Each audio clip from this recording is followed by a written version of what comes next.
Tiago, a bola fica com você agora.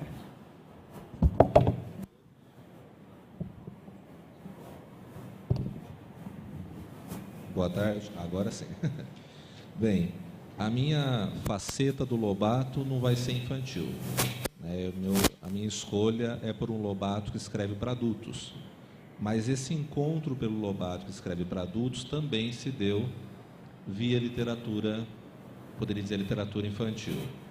Quando estava fazendo mestrado, sendo orientado pelo professor João Luiz Secantini, o meu trabalho foi com A Chave do Tamanho, um livro escrito por Lobato em 1942.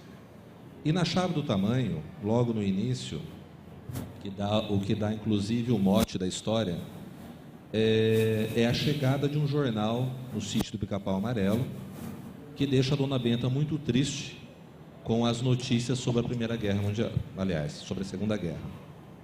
E a Dona Benta lê aquele jornal, se entristece, todo mundo tenta consolá-la, mas uma personagem resolve tomar uma atitude para acabar com a tristeza da Dona Benta, que é a Emília, que pega o superpó do Visconde, vai para o fim do mundo, procura a Casa das Chaves e tenta baixar uma chave para acabar com a guerra. Enfim, aí desenrola toda a história, que é a diminuição da humanidade. Mas, embora uma citação muito pequena, o jornal surge como veículo que traz a realidade para o sítio do Pica-Pau Amarelo. E mesmo que eu havia já lido a obra do Lobato, a obra completa, mas isso me chama a atenção de algum modo, que depois acaba se tornando um objeto de trabalho no doutorado. Esse objeto de trabalho, que expressa uma faceta do Lobato, que é a faceta jornalista, ainda exigia um aspecto dessa faceta, né? Porque o Lobato escreveu em muitos jornais e muitos periódicos, alguns de difícil acesso, que realmente não consegui encontrar, e a minha pesquisa naquele momento recai sobre os artigos publicados no Estadão, no Jornal Estado de São Paulo, entre 1913, que é o primeiro artigo que ele publica no Estadão, em 30 de outubro de 1913, até 1930, que eu faço o levantamento no jornal, como recorte temporal. O que eu gostaria de falar como campo de pesquisa não é exatamente sobre a pesquisa dos textos do Estado, mas é como aqueles textos, aqueles artigos que o Lobato vai escrevendo, e eu estou pensando só nesse jornal, que é editado pela manhã. Eu nem estou pensando, por exemplo, no Estadinho, que era a edição vespertina do Estado de São Paulo. Quer dizer, somente nesse jornal nós temos textos que, no mínimo, causam, né, para o pesquisador um entusiasmo, porque são textos que fogem às questões literárias, fogem a questões de arte, muitas vezes, e entra naquilo que, por exemplo, a Sueli Cassal chama de um projeto utopista, iluminista, desenvolventista. Um Lobato engajado, um Lobato que tenta falar de questões muito distantes, aparentemente, do que seria literatura. Então, por exemplo, eu gostaria de citar um texto do Lobato, que é Os Subprodutos do Café, um texto de 1916, em que o escritor...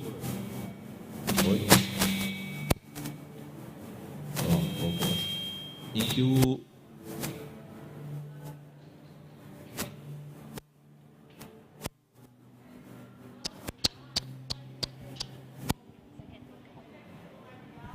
Pronto. Ok. Som, certo. Bem, então, Os Subprodutos do Café, por exemplo, é um texto de 1916, em que Lobato expõe os benefícios que iriam advir se o Estado de São Paulo desse mais atenção apenas para a casca do café que sobrava do produto industrializado. Ele elabora todo um texto defendendo que esse resíduo iria gerar energia, poderia gerar outros produtos para a indústria química e que isso alavancaria a indústria do Estado de São Paulo, entre outras questões. Então, realmente não é um texto que o escritor está tratando, que o Lobato, que nós conhecemos muitas vezes, do Sítio Pica-Pau Amarelo, está tratando de questões literárias ou como poderia dizer, em prol de uma causa conhecida como o ferro do petróleo.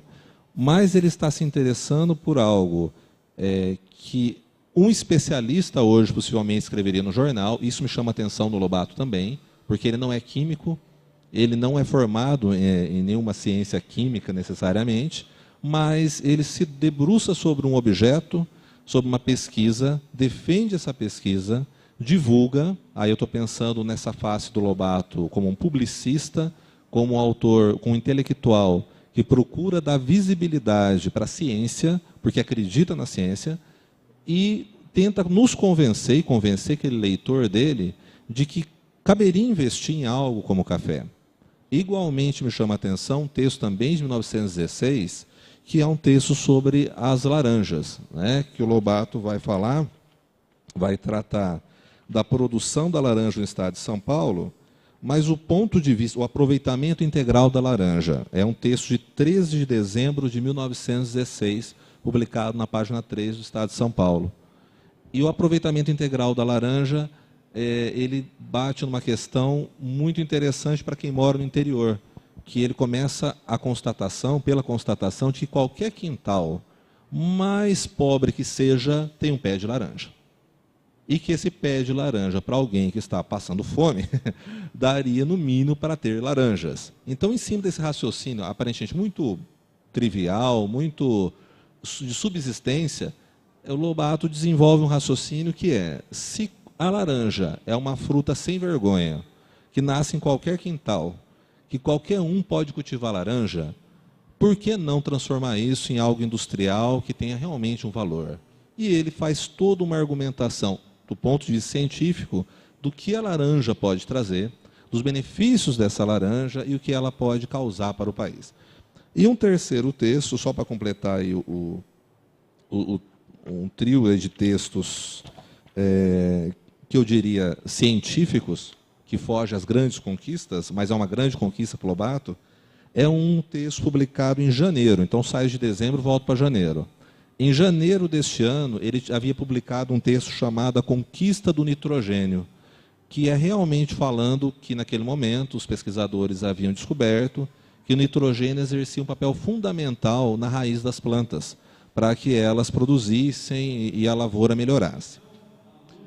E nesse contexto, né, nesse comentário sobre o nitrogênio, mais uma vez surge o Monteiro Lobato alegando que o Brasil, que o Estado de São Paulo estão dormindo, né, enquanto os Estados Unidos já está tratando as sementes com nitrogênio para que a produção americana seja uma das maiores daquele período, o Brasil ainda acreditava, ainda não conseguia resolver o problema do arado. Né? Quer dizer, nós éramos quase pré-históricos, na visão do Lobato, em termos de agricultura, pensando, por exemplo, na química. E nesses textos que o Lobato faz esse trabalho de abordagem de objetos que tão perto, né, como a laranja, o café, é algo tão comum, mas que ele desperta um outro olhar, e um olhar industrial, isso que é interessante, porque ele não está pensando que a laranja é só para matar a fome do Jeca. Ele está pensando que a laranja será um produto para ser exportado, será um produto para ser vendido. Isso em 1916. Esse olhar do Lobato, ele sempre vem acompanhado de uma defesa irrestrita do conhecimento e de um enaltecimento à descoberta científica.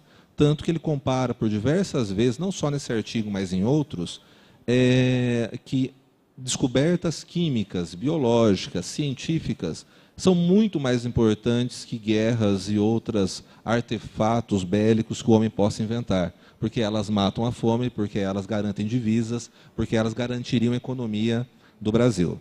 E acaba sendo, quer dizer, da semente da laranja acaba se desdobrando todo um texto em função, engajado em função desse projeto utópico de um Brasil desenvolvido que ele alimenta.